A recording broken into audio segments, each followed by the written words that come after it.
iyahigaga ubu ihijanja. Leta ya Israeli na leta zunze ubumwe z'abanyamerika zisubiranyemo. Abanyamerika ku mugaragaro batangiye kwambura ibikoresho bya gisirikare igihugu cya Israeli, mu gihe Israeli y'ubwayo yikomeza gukomeza intambara hagati ya Iran ndetse na Hezbollah. Mbere y'ibi bavuze ko bazakubita igihugu cya Iran, bakica abategetsi ba Iran, nyuma bagashiraho ubutegetsi bwabo.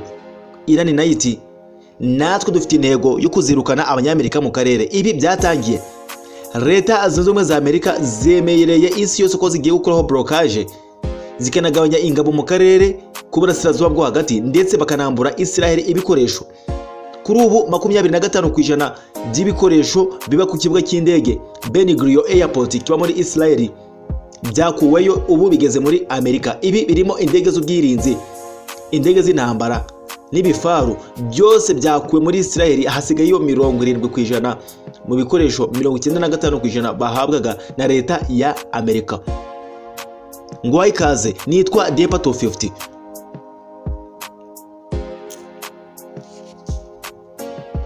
Reka twinjire muri iyi nkuru y'imirongo migari y'urugamba. Hari itangazo ry'umuyobozi w'ikirenga wa Iran Mojtaba Khamenei ku masezerano ya Iran na Amerika ku izina ry'Imana Nyirimpuhwe Nyirimbabazi. Baturage ba Iran bakunda igihugu kandi bakomeje kubikibera indahemuka, nk'uko mwabimenyeshejwe, hasinywe inyandiko y'amasezerano hagati ya perezida wa Iran na perezida wa Amerika. Kugira kuri urwego byasabye imbaraga nyinshi zashyizweho n'abayobozi babigizemo uruhare, babitewe no guharanira inyungu z'igihugu kandi bafite imigambi myiza. Birumvikana ko perezida wa Amerika ariwe wakoresheje uburyo butandukanye bwo gushyira igitutu kugira ngo ayo masezerano agerweho. Mu by'ukuri njyewe nari mfitiye indi myumvire kuri iki kibazo, ariko kubera isezerano rikomeye perezida wacu yamaye nk'umuyobozi w'inama nkuru y'umutekano w'igihugu mu izina rye ndetse n'iry'abandi bayigize, ko uburenganzira bw'igihugu cya Iran n'ubwa Front de la Resistance buzubahirizwa kandi bukarindwa, ndetse akaba yarabyemeje ku giti cye kandi akabyemerera n'inshingano ze. Niyo mpamvu natanze uburenganzira bwo gukomeza iyo gahunda. Mojtaba Khamenei yanavuze ko mu buryo bweruye ko niba uruhande rwa Amerika ruzagerageza gusaba ibirenze urugero batazabyemera cyangwa ngo babigenderemo. Guhera ubu twe ari mwe baturage b'intwari ba Iran ndetse nanjye umugaragu wanyu tuzategereza kureba niba ibyo byiyemejwe bizashyirwa mu bikorwa nk'uko byavuzwe, ariko biragaragara ko ibiganiro bizakomeza kuba imbonankubone mu bihe biri imbere, bitavuze ko twemeye ibitekerezo cyangwa imyanya y'ubwanzi cyangwa se imyanya y'umwanzi. Twizeye ko amasezerano y'umugisha ya nyakubahwa umuyobozi wacu Imana yihutisha kugaruka kwe, azaduhesha ubufasha bw'Imana n'intsinzi zitandukanye ku gihugu cyacu cyubahwa cya Iran. Amahoro abe kuri mwe, n'impuhwe n'imigisha by'Imana bibe ku baturage ba Iran. Ni amagambo akomeye cyane ari mu rupapuro ruriho inyandiko ndende ya perezida mukuru w'ikirenga wa Iran Mojtaba Ayatollah Khamenei.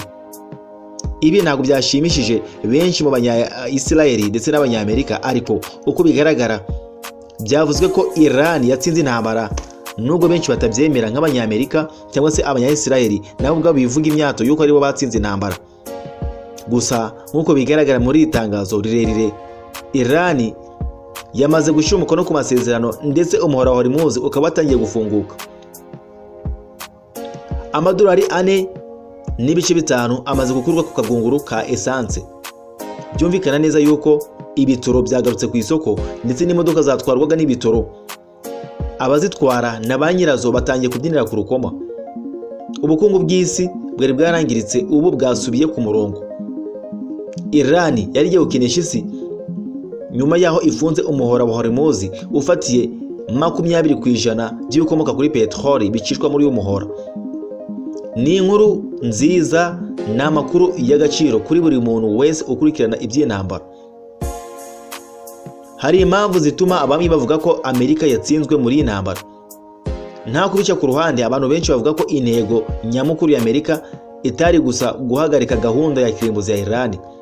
Benshi bavuga ko yari ifite n'izindi ntego zirimo guhindura ubutegetsi bwa Iran, kugabanya ubushobozi bwayo nk'igihugu gikomeye mu karere no kugira ijambo rikomeye ku mutungo wa petroli. Ariko nk'uko babibona, ibyo byose ntibyagezweho. Reka turebe amateka yabiranze. Ku itariki ya 14 Nyakanga 2015, Iran yasinyanye amasezerano ya JCPOA, bivuze ngo ni Joint Comprehensive Plan of Action. N'ibihugu byari bigize P5+1. Ibi birimo Ubushinwa, Ubufaransa, Uburusiya, Ubwongereza na Amerika, hamwe n'Ubudage n'umuryango w'ubumwe bw'Uburayi.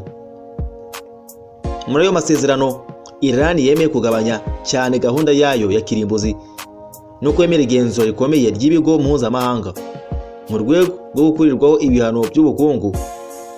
Kwa 20 Nyakanga 2015, akanama k'umutekano ka Loni kemeje ayo masezerano binyuze mu cyemezo cy'ibihumbi 2231.